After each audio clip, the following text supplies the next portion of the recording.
अस्सलाम वालेकुम एवरीवन, कैसे हैं आप सब। उम्मीद करती हूँ आप सब ठीक होंगे, खैरियत से होंगे। मैं भी ठीक हूँ, बोले तो ठीक हूँ। आप लोगों की दुआओं का, आप लोगों की कमेंट्स का thank you so much guys. बहुत बहुत दिल से शुक्रिया अदा करती हूँ आप लोगों का। दिल से दुआएं कीजिए, दुआएं किया कीजिए। हर इंसान को परेशानी तो के तकलीफ़ से बचाने के ज़रिए ही ये एक दुआ है। आप कहते हो आपकी दुआएं कबूल नहीं होती, नहीं, बिल्कुल एक टाइम ऐसा आता है जब आप सोचते नहीं हो ना, आप एक छोटी सी दुआ करते हो और लेकिन हम बंदे बशर लालची होते हैं। और छोटी सी ज़रूरत जब पूरी होती तो हम कहते हैं हाय काश हम इसकी जगह कुछ और ही मांग लेते। लेकिन कहते हैं ना, नसीब में ना 1 रुपया ज़्यादा ना 1 रुपया कम हमें मिलता है। अगर हमारे नसीब में 1 रुपया मिलना है तो हमें मिल जाता है, अगर हमारे नसीब से 1 रुपये को जाना होता है तो चला जाता है। इसी तरह से होते ही दुआओं का असर देर से सही पर कबूलियत होती ही होती है। बस दुआओं में याद रखिएगा। और शुक्रिया अदा करती हूँ आप सबका जिसने मेरी बात समझी और मुझे सपोर्ट किया। Thank you so much everyone, शुक्रिया दिल से। आपकी दुआओं की ज़रूरत आगे भी रहेगी, मुझे दुआ ज़रूर दीजिएगा मुझे और मेरी फैमिली को भी। चलिए चलते हैं स्टोरी की तरफ जिसका नाम है आई लव साइको। जहाँ से जोड़ा तो इसे स्टार्ट करते हैं, जहाँ पर उसके फादर की, लैला के फादर की, मतलब बायोलॉजिक फादर की सारी चीज़ें, सारी रस्में हो जाती है। अब रात हो चुकी है, रात के तकरीबन 12 बज चुके। जब लोग थक हार के फैमिली घर में बैठी थी, जो लोग रिश्तेदार थे वो चले गए थे। कुछ लोग रहते हैं क्योंकि 3 तक उन्हें यहाँ रहना पड़ता है। कुछ लोग जो नज़दीकी थे वो चले जाते हैं। जब डॉक्टर लैला वहाँ बैठी थी तब डॉक्टर रियान उसे बाहर मैसेज करके बुलाती। जैसे ही मैसेज पढ़ती है तो वो बाहर निकल आती है। बाहर देखती है डॉक्टर रियान खड़े थे। डॉक्टर रियान कहते हैं सितारा कहाँ है। वो कहती मुझे नहीं पता, उसकी ज़रूरत है हमें, उसकी मोम हॉस्पिटल में आईसीयू में और सितारा सितारा कर रही है। क्या हुआ था यहाँ पे, वो सारी चीज़ें बता देती है जो उसके डेट ने सितारा से कही थी। तो कहती व्हाट, हाँ। और उसके बाद मैंने भी सितारा को नहीं देखी, ये सारी चीज़ें हुई। मेरा मतलब मामा जी की डेथ, फिर उनकी सारी आखिरी रस्म या सब कुछ करने के टाइम पर मुझे कुछ याद नहीं और मुझे अपनी मॉम को भी संभालना था तो मैं उनको संभालने लग गई थी। मुझे सितारे के बारे में कुछ भी नहीं पता। मैं चलती हूँ आपको साथ ढूंढने के लिए। नहीं नहीं, तुम यहाँ रहो, तुम्हारी फैमिली को तुम्हारी ज़रूरत है। मेरी दोस्त सितारा को भी मेरी ज़रूरत है। जितनी ज़रूरत मेरी फैमिली को है उससे कहीं ज़्यादा सितारा को भी मेरी ज़रूरत है। वो मेरी दोस्त है, उसे मुझ पर यकीन करना पड़ेगा। मैंने ये दोस्ती उनके कहने पर नहीं, अपने दिल से की थी। अगर उन्होंने जो भी कहा है, अगर इसमें कुछ भी सच्चाई है तो इस सच्चाई को जानने का हक है सितारा को। उसके डैड ने उसके साथ बहुत बड़ा गेम खेला है। एक सगा बाप गेम खेल सकता है सीरियसली। उसकी माँ के कैरेक्टर को इतना गंदा उनके सामने रखा है। हाँ, उस गेम के अंदर किसी और का भी किस्सा था। मुस्कान की माँ का, मुस्कान की मोम का हिस्सा बहुत बड़ा था। अगर दुनिया वाले कुछ भी कहते वो उसे परवाह नहीं होती शायद सितारा को, लेकिन अगर उसकी इस माँ की सगी बहन ये सारी बातें कह रही थी तो क्या करती हो मेरी दोस्त, क्या करती सितारा। इस चीज़ का पता लगाना ज़रूरी है। 12 घंटे हो चुके उसे यहाँ से गए हुए, अभी तक वो घर पर नहीं गई तो कहाँ है वो, उसे ढूंढना ज़रूरी है। उसकी कंडीशन मुझे ठीक नहीं लग रही। वो सुनने और कुछ एहसास नहीं है उसे, बस एक बैग लेकर वहाँ से निकली है। सारी चीज़ें पता लगा, सीसीटीवी कैमरा भी देखा था मैंने हॉस्पिटल का। वो हॉस्पिटल के निकले, जहाँ जहाँ जा सकते थे वहाँ वहाँ ढूंढा, लेकिन इसके बाद आंटी की तबीयत ख़राब हो गई तो उन्हें हॉस्पिटल लेके जाना पड़ा। उनकी तबीयत कैसी है? ठीक नहीं है, इतना ही जान लो। सितारा से बेहोशी में सिर्फ सितारा का नाम ले रही है और किसी का नाम नहीं ले रही। शायद उन्हें लगता है कि शायद अब सितारा उन पर यकीन करे, कि अब सितारा को जो सच पता चली शायद उसकी वजह से वो अपनी माँ को माँ कहे, लेकिन लगता नहीं कि उस चीज़ को एक्सेप्ट कर पाएगी। सर, बहुत सालों पहले की जंगें, बहुत सालों पहले की तकलीफ़ें इतनी जल्दी आसानी से तो मिट नहीं सकता ना। मुझे भी पता है। ये कहकर वो वहाँ से निकल जाते हैं।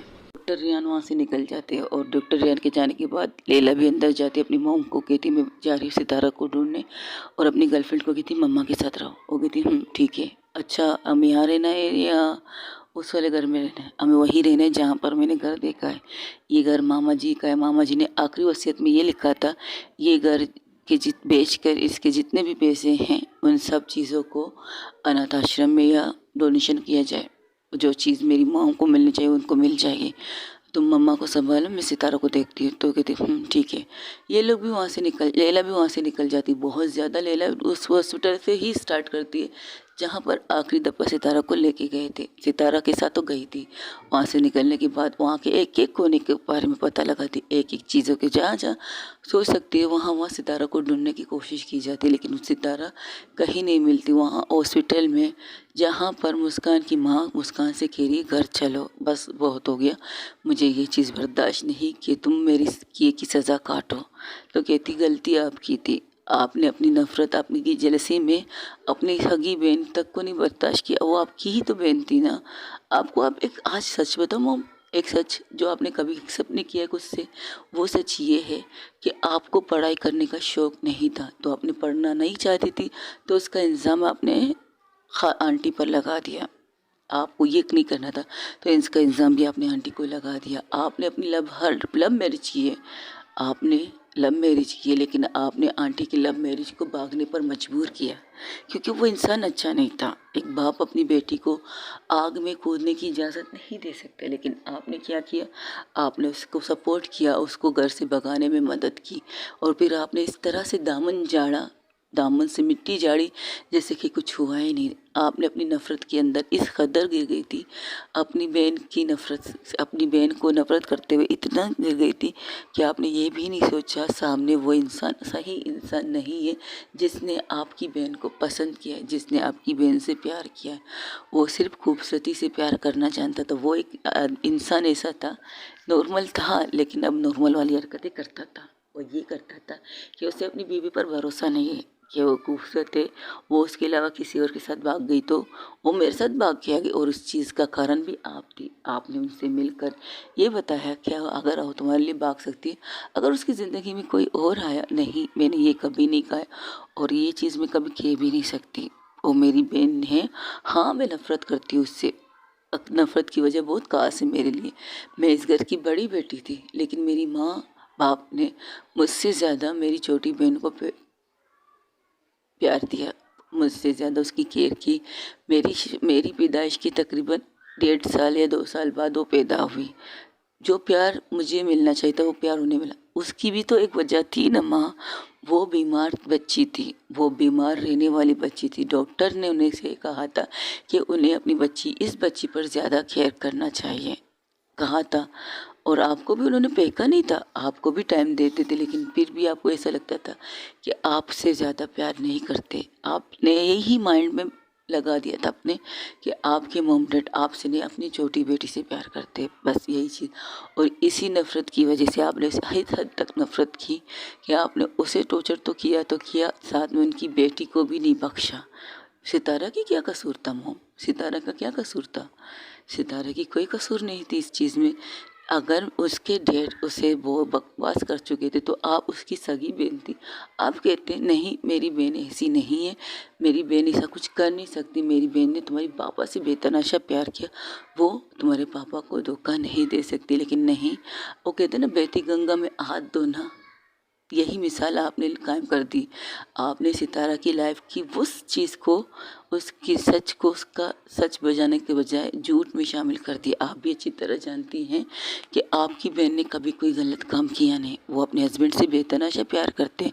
उनके प्यार के खातिर तो घर छोड़कर सब कुछ छोड़ के चले गए थे, लेकिन उन्होंने अपनी करियर को नहीं छोड़ा था। उन्होंने अपनी करियर से कॉम्प्रोमाइज़ नहीं की थी। अपने हस्बैंड के मारने खाने के बावजूद, अपने हस्बैंड के टॉर्चर होने के बावजूद उन्होंने खुद को डॉक्टर बनने से नहीं रोका। उन्होंने के हस्बैंड ने बहुत कोशिश की वो डॉक्टर ना बने, लेकिन एक सपना तो था उनकी मॉम डैड का, जिसे उसने पूरा किया। और आज वो एक बहुत बड़ी डॉक्टर है, बहुत बड़ी। यहाँ नहीं जॉब करती, लेकिन जहाँ भी करती है अच्छा करती है, बहुत अच्छा। और उन्हें देखकर और सितारा को देखकर, सितारे के करीब आने के लिए मैंने खुद को डॉक्टर बनाने पर फोकस किया है। आज मैं जो हूँ सितारा की वजह से हूँ। वो मुझसे छोटी है उम्र में, लेकिन मैं उससे बड़ी भी हूँ। बड़े होकर भी मैंने कुछ उखाड़ नहीं लिया, और मुझसे ज़्यादा समझदार निकली। आज उसकी जो कंडीशन है उससे तो आधा हाथ आपका, आधा हाथ मेरा है। हम दोनों का आधा ही आधा है। यानी कि मैं आपको भी कसूरवार नहीं कह सकती। 50% आप ले लें, 50% मेरे खाते में डाल दीजिएगा कि उसकी ज़िंदगी को बर्बाद करने की 50 से 100% मेरा होगा, क्योंकि वो मुझसे प्यार करने लगी थी, मुझसे खुश थी, मेरे साथ रहने से खुश थी, लेकिन इस चीज़ का मैंने कभी इसको सपोर्ट नहीं किया। उसे तकलीफ़ दी, उसे दर्द दिया, मेरी वजह से उसे तकलीफ़ पहुंची, बहुत सी चीज़ें उसे पहुंची, लेकिन मैंने उसको सपोर्ट कभी नहीं किया। आज तक ये सोचती हूँ कि मैंने ऐसा क्यों किया, क्यों मेरी वजह से उसे तकलीफ़ पहुंची, क्यों मेरी वजह से मैंने उसे दर्द दिया, मेरी वजह से जो खुशी उसके लाइफ में हारे थी, उस खुशी को मैंने एक पल, एक लम्हे में ख़त्म कर दिया। अगर मैं आपके सामने खड़ी होती कहती कि नहीं वो मुझे नहीं, मैंने उसे किस किया, तो क्या हो जाता ज़्यादा से ज़्यादा, फिर भी आप उसे ही मारती।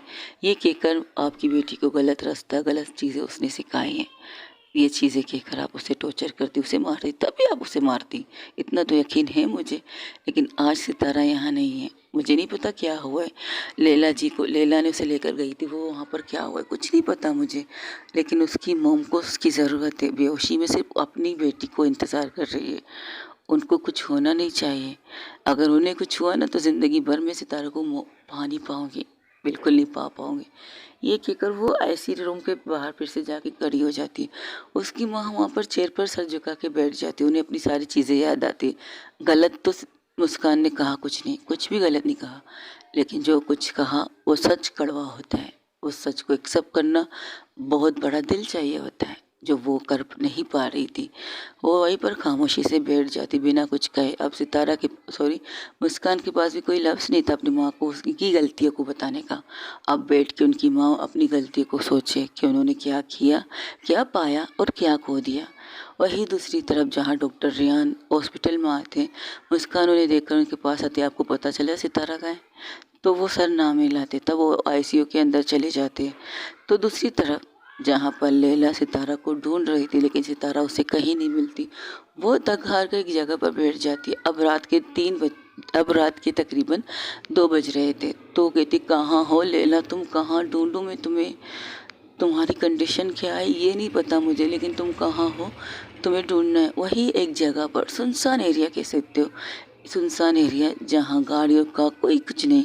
अब रात के 2 बजे तो कोई गाड़ी चल नहीं सकती, सन्नाटा। एक रोड के एक कोने में सितारा उस बैग के साथ बैठी थी, कुछ नहीं कर रही थी, बस बैठी थी। तो वो बैठी थी, तकरीबन उसे वहाँ बैठे हुए 3 घंटे हो चुके थे, तब से वो हॉस्पिटल से निकली थी।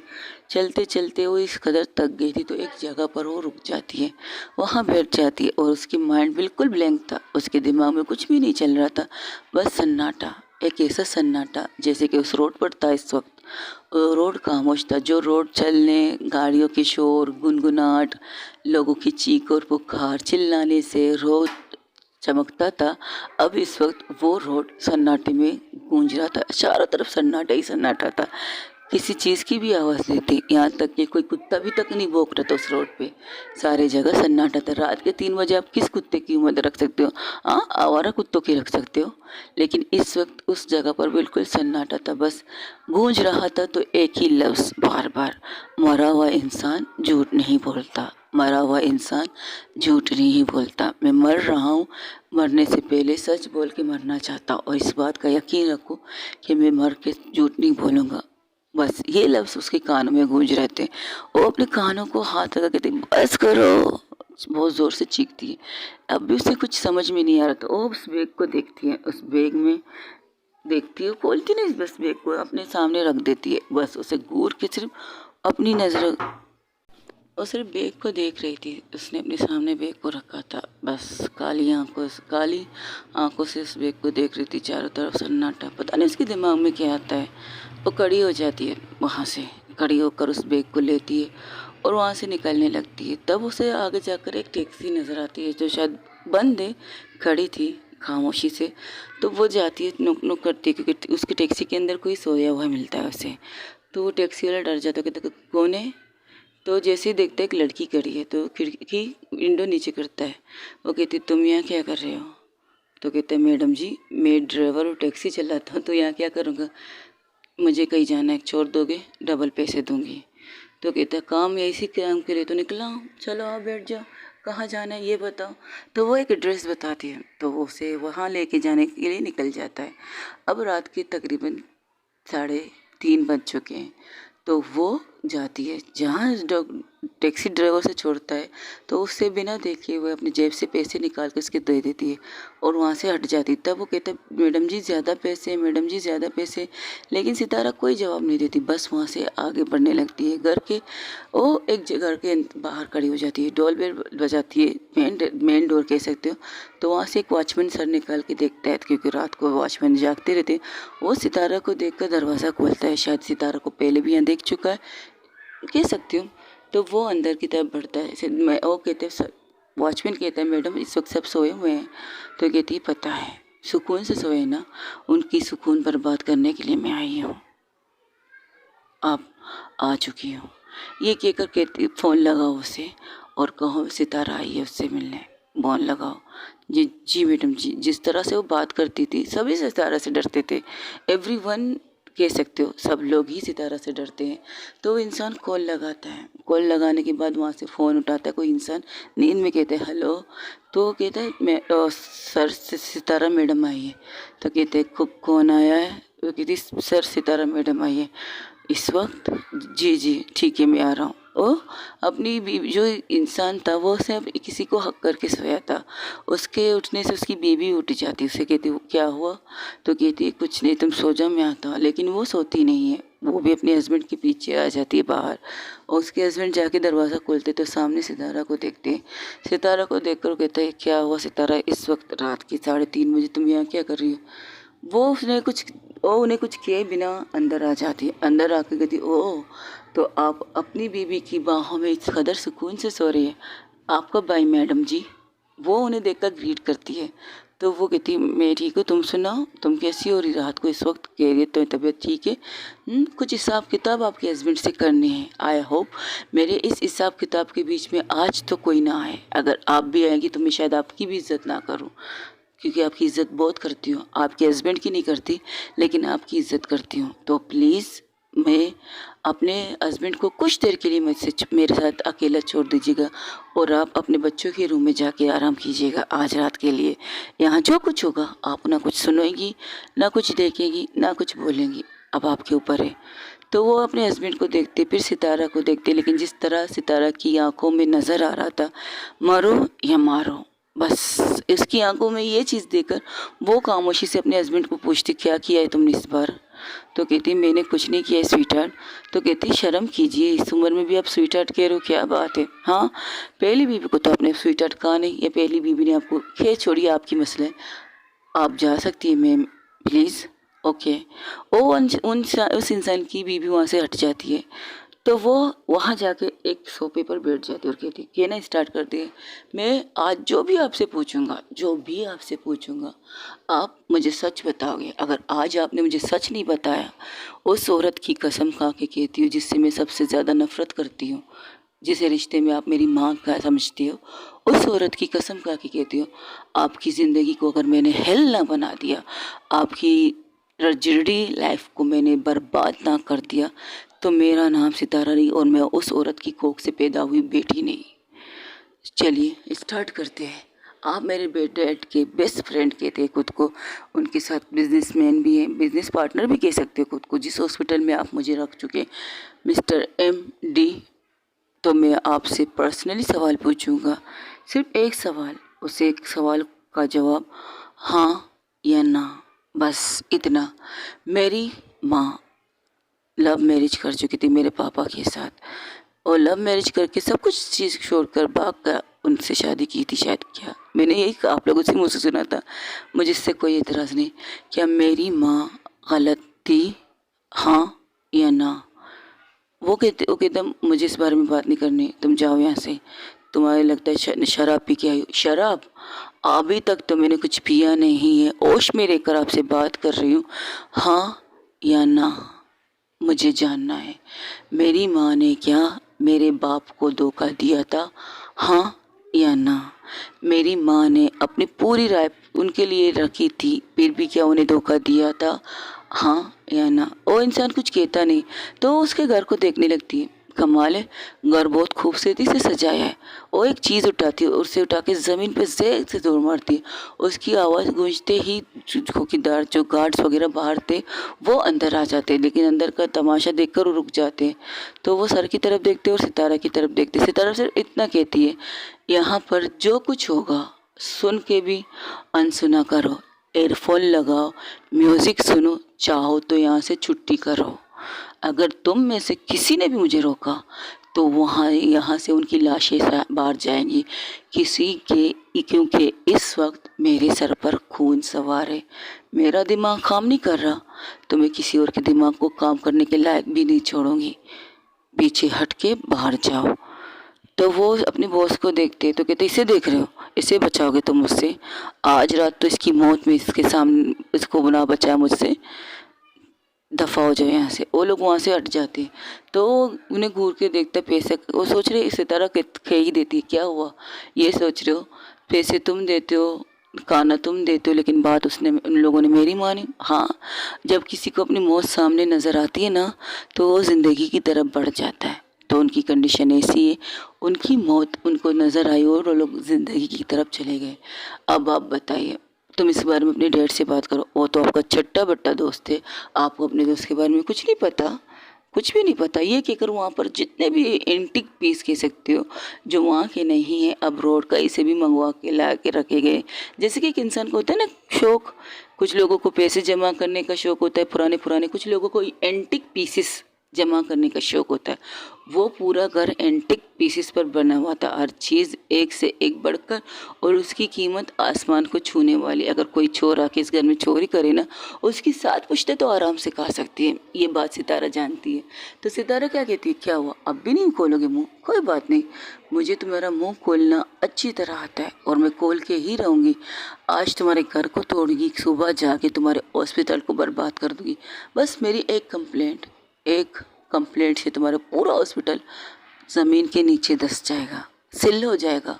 उस हॉस्पिटल में जो लोग सीखने आए, जो लोग डॉक्टर हैं, उन सब के करियर को मैं बर्बाद कर दूंगी। इस वक्त मैं कर सकती हूँ क्योंकि मेरे सर पर खून सवार है और गुस्से में कुछ भी कर सकती हूँ, लेकिन जो करूँगी कानूनन करूँगी। कानून को मद्दे नज़र रख के मैं करूँगी वो सारी चीज़ें। अब तुम बताओ कि मेरी मौम गलत थी, हाँ या ना? मुझे बस ना सुनना है, सुनना है। दोनों में से कोई एक भी लफ्ज़ कह दो, मैं यहाँ से चली जाऊँगी। लेकिन अगर तुमने दोनों में से कुछ भी नहीं कहा तो मैं इसी तरह तुम्हारे घर को, इस खूबसूरत घर को बर्बाद करके रख के चली जाऊँगी यहाँ से। तुम तब ना भी बोलो या भी बोलो, मुझे कोई फ़र्क नहीं पड़ेगा, लेकिन तुम्हारा घर घर नहीं रहेगा। तो मिस्टर MD बताता हूँ, रुको। वो उनकी सबसे इम्पोर्टेंट बहुत खूबसूरत चीज़ को हाथों में लेकर उनकी तरफ देखने लगती। तो कहती, क्या बताना है या तोड़ दूँ? तो कहते, ठीक है, मैं बताने के लिए तैयार हूँ, मैं बताने के लिए तैयार हूँ। खेस, रुको, बैठ जाओ, इसे रख दो। इसे मैं जान से ज़्यादा इसे बहुत प्यार करता हूँ, बहुत मुश्किल से मैंने इस चीज़ को पाया है, इसे मत तोड़ो प्लीज़, आई रिक्वेस्ट टू। आपकी नज़र में ये सारी चीज़ें इंपॉर्टेंट हैं, आपकी नज़र में इंसान की कोई वैल्यू नहीं है। इंसान की वैल्यू तो कमाने वाली होती है। इंसान को मर भी रहा है तब भी आपको कमाना मिलना चाहिए, इंसान जी रहा है तब भी आपको कमाने के पैसे मिलने चाहिए। उसके जीने के पैसे, उसके मरने के पैसे, दोनों ही आपको मिलने चाहिए। चलिए, इंसानों की ना से आपको इन चीज़ों की कदर है, स्टार्ट कीजिए। क्या क्या जानना है? मैंने अभी तो लफ्ज़ कहा, क्या मेरी माँ ने मेरे डैड को धोखा दिया है? क्या वो कैरेक्टर लूज औरत थी? क्या सोच रहे हो? लगता है सोचना ही आपको पसंद है। ठीक है, तो मैं इसे नहीं, तो कहती है नहीं, क्या ना तुम्हारी मॉम कैरेक्टरलेस थी, ना तुम्हारी मॉम ने तुम्हारे डैड के साथ धोखा किया है। तो वो मुट्ठी कस लेती है और उस मुट्ठी को कसने की वजह से उसके हाथ में जो चीज़ थी, बॉल कह सकते, बहुत खूबसूरत बॉल, उसके अंदर बहुत सी अच्छी चीज़ डेकोरेशन की गई थी, वो चीज़ हाथ से नीचे गिर जाती और चकनाचूर, उसके टुकड़े ऐसे नाजुक शीशा था, उसके टुकड़े हज़ारों में बिखर जाते हैं। कि कह सकते हैं कि इंसान इस वक्त सितारा की भी इसी यही कंडीशन है, उसकी जिस्म के जितने भी हिस्से हैं वो चकनाचूर होकर यहाँ वहाँ बिखरते हैं। उसे महसूस होता है जैसे वो कांच नहीं टूटा, वो सितारा टूटी है, जो सितारा हर बार तोड़ती थी, हर बार टूटती थी, लेकिन इस दफ़ा टूटी इस तरह से कि वो शायद जुड़ भी पाए, शायद हाँ या शायद ना। सितारा उसके सामने आके उनके कॉलर को पकड़ के कहती है फिर से कि ना, मेरी माँ ने क्या किया था, तुम्हारी माँ ने ना तुम्हारे पापा को धोखा दिया है, ना तुम्हारी माँ कैरेक्टरलेस्टी, ना तुम्हारे बाप को कभी धोखा दिया है। तुम्हारे बाप की एक चीज़ की प्रॉब्लम है, वो प्रॉब्लम ये है, और तुम्हारी माँ से प्यार तो बहुत करता है, प्यार तो बहुत करता था, लेकिन उसे ये उसकी खूबसूरती बर्दाश्त नहीं होती थी। उसे ये डर लगता था कि अगर वो मेरे लिए बाकी आ जाती है तो किसी और के साथ भी वो यही करेगी। यही चीज़ की डर उसे अक्सर लगता था। अगर तुम्हारी माँ किसी भी इंसान के साथ हंस के बात करती थी तो उसे लगता था उसका बॉयफ्रेंड है, उसका यार है, यही चीज़ों से उसे यही चीज़ लगता था। बस इससे ज़्यादा कुछ नहीं सुनना। अपने उस दोस्त को बुलाओ जो उसने ये सब कांड किया है। कल तक 24 घंटे तुम्हें देती हूँ। 24 घंटों के अंदर उस इंसान को जो इतने सालों से बाहर के मुल्क में बैठ के अय्याशी पे अय्याशी कर रहा है, उसे बुलाओ। अगर वो नहीं आया ना, कसम से तुम्हारी पूरी दुनिया को मैं हिला के रख दूँगी। पूरी दुनिया को एमडी, पूरी दुनिया को। तुम वो इंसान हो जिसने इस बात भी कंफर्म किया था कि मेरी माँ ने गलत किया था। आज तुम्हारे मुंह से ये सुनकर मुझे अजीब नहीं लगा, बिल्कुल अजीब नहीं लगा। पता है, एक इंसान होता जिसने मरने के बाद शायद उसने शुरू से मुझे सच बताने की बहुत कोशिश की होगी, लेकिन मैंने उसकी बात नहीं सुनी। लेकिन आज मुझे सुनना पड़ा क्योंकि वो मर चुका है। कहते हैं मरे हुए इंसान झूठ नहीं बोलते, और मरने से पहले उन्होंने वो सारी चीज़ें मुझे बताई जो मेरी मोम पर गुजरी है, और सबसे बड़ी बदनसीब मैं हूँ जो मैंने अपनी मोम को सपोर्ट नहीं किया। कि आप लोगों की वजह से, आपकी वजह से भी नहीं, उन दो इंसानों की वजह से जो उनके करीब थे। एक बायोलॉजिक माय फादर, एक biologic my mom is sister, मेरी माँ की बहन, जो उनकी सगी बहन थी, लेकिन उन्होंने भी वही किया जो मेरे बायोलॉजिक फादर ने किया। हिसाब किताब तो रहता है उनके हिस्से में भी। बुला दो उसे। अगर वो नहीं आए इन 24 घंटे के अंदर तो याद रखो, तुम्हारा ना हॉस्पिटल रहेगा, ना तुम्हारा घर रहेगा, और जिस बीवी से तुम इतनी मोहब्बत करते हो वो तक नहीं रहेगी तुम्हारे पास। I promise. अगर मैं बर्बाद हूँ ना, तो मैं आप सबको बर्बाद करने के लिए सर पर आ चुकी हूँ। इतना कहना ही चाहती है तुम्हें। और ये कहकर वो वहाँ से बाहर निकलती है, वो एक सुख की सांस लेकर बैठ जाता है और अपने माथे से पसीने साफ करने लगता है, लेकिन वो सुख की सांस ले ही नहीं पाता। सितारा फिर से अंदर आती है, और इस दफ़ा सितारे के हाथ में क्या था, एक लोहे की रॉड कह सकते हो, लोहे का रॉड।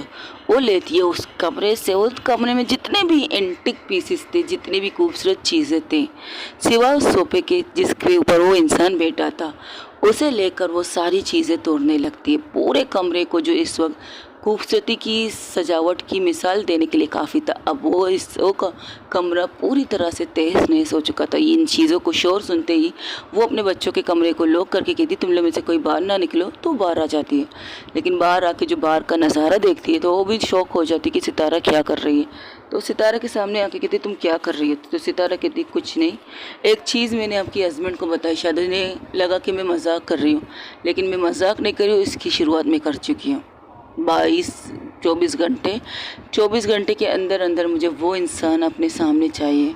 शुरुआत तो मैंने आपके घर से की है, कल की शुरुआत आपके हॉस्पिटल से करूँगी। और हाँ, याद रखो, 24 घंटे बाद अगर मेरा काम नहीं हुआ तो 24 घंटे बाद जो मैं करूँगी ना, वो देखने के लिए आप होंगे, लेकिन सही सलामत होंगे ये मैं नहीं कह सकती।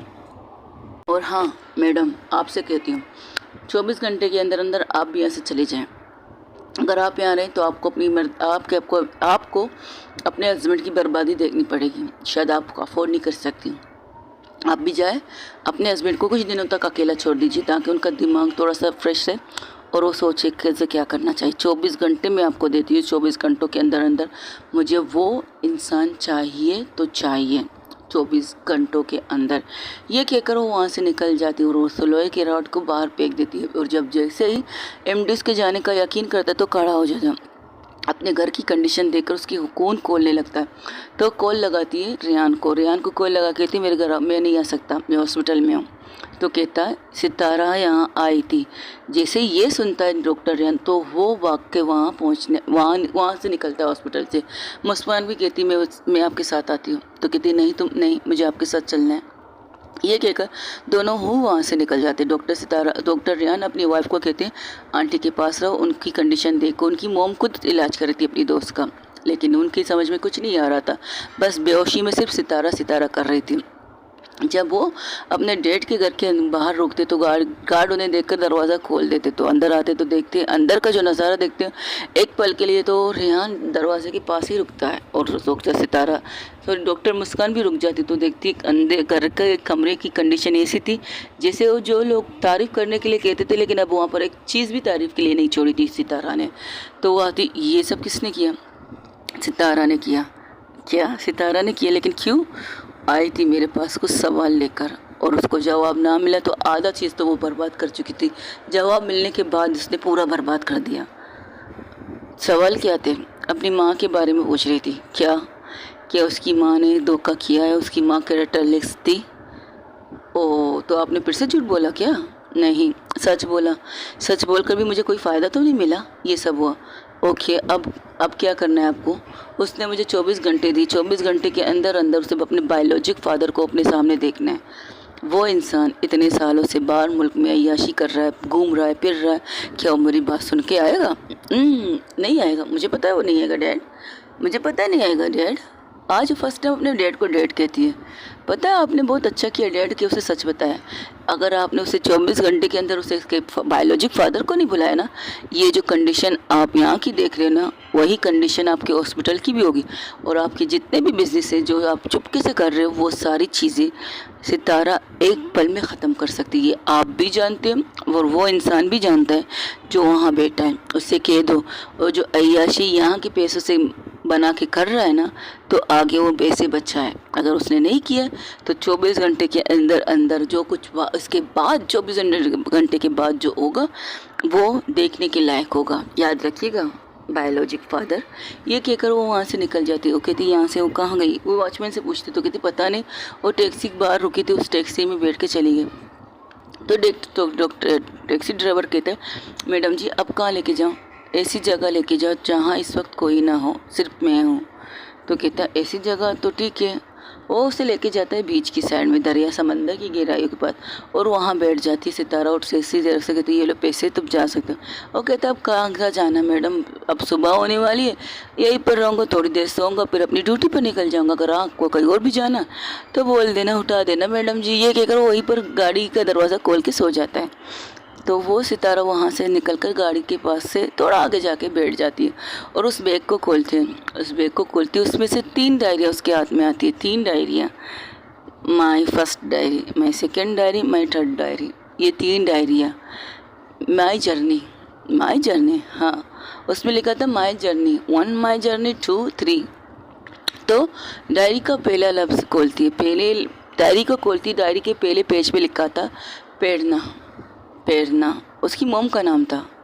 तो वो आगे खोलती जहाँ पर लिखा स्टार था प्रेरणा। मैं अपने मॉम डैड की लाडली बेटी, मेरे मॉम डैड मुझसे सबसे ज़्यादा प्यार करते, वजह मेरा बीमार रहना। वो पढ़ना स्टार्ट कर देती, वो पढ़ती रहती है। मेरी बीमारी, मेरी चीज़ें, अक्सर मेरे मॉम डैड मेरे ज़्यादा करीब होती है। मेरी लाइफ का चेंजिंग तब हुआ जब मेरी लाइफ में अनुराग आया। अनुराग मेरे कॉलेज का सबसे काबिल स्टूडेंट और सबसे हैंडसम स्टूडेंट कह सकते हो, जो मुझ पर मरता था और शायद मैं भी उस पर मरती थी। मैं भी उससे प्यार करती थी, बेशनाशा प्यार करती थी। मेरी लाइफ की जर्नी ऐसी थी। वो अपनी माँ की एक डायरी को खुद से पढ़ती है, पूरी तरह से पढ़ती है। उसकी माँ के उसके किस्से थे, सब कुछ थे, वो पढ़ लेती है।